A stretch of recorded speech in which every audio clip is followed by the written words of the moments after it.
Assalamualaikum Ananda. Hari ini kita akan belajar bahasa Sunda. Dan dibuka ya buku bahasa Sundanya halaman 58 sampai dengan 60. Nah,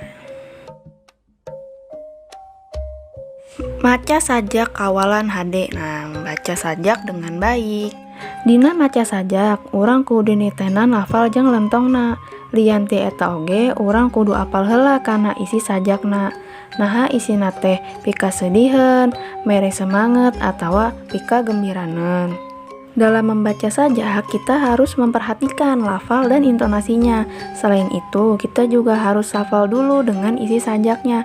Apakah isinya sedih, atau memberi semangat, atau menggembirakan. Lamun sajakna pika sediheun dina pepeta jeung cara macana kudu pika sediheun. Kitu deui lamun isi sajakna mere semangat dina pepeta jeung cara bacana kudu semangat. Kalau sajaknya sedih, dalam menyampaikan dan cara membacanya harus sedih. Begitu juga jika isi sajaknya memberi semangat, dalam menyampaikan dan cara membacanya harus memberi semangat. Nah, sekarang perhatikan ya sajak pada halaman 59. Nah, ini adalah contoh sajak yang semangat. Main pingpong. Tok tak, bala loncatan kaditu kadieu.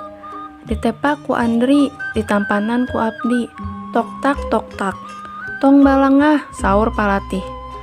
Muhun mangga, tapi sesah. Abdi ngesah kaos baseuh. Gorolong, bal pingpong gorolong, diudak ku Abdi. Nunong to ngeprokan Andri, Abdi ngesah. Tok tak, gorolong, bal ngegorolong teu ketampanan ku Andri. Nunong to ngeprokan Abdi, Abdi beki semangat, beki kesangan. Nah, tadi adalah contoh sajak yang memberi semangat.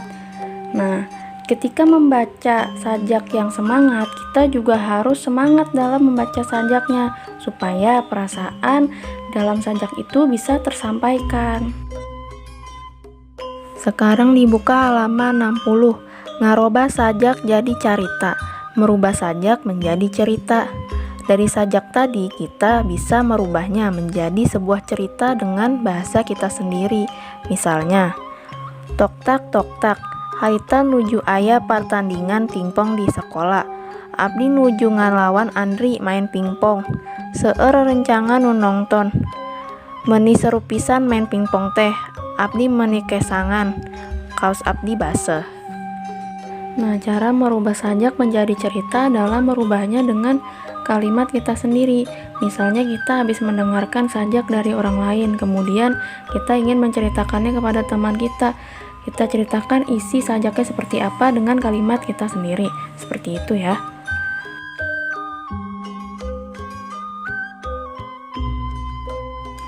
Nah, sekian dulu ya pelajaran hari ini. Semoga Nanda bisa paham cara membaca sajak dengan benar dan cara menyampaikannya. Kemudian bisa merubah sajak menjadi cerita dengan bahasa kita sendiri. Terima kasih. Wassalamualaikum warahmatullahi wabarakatuh.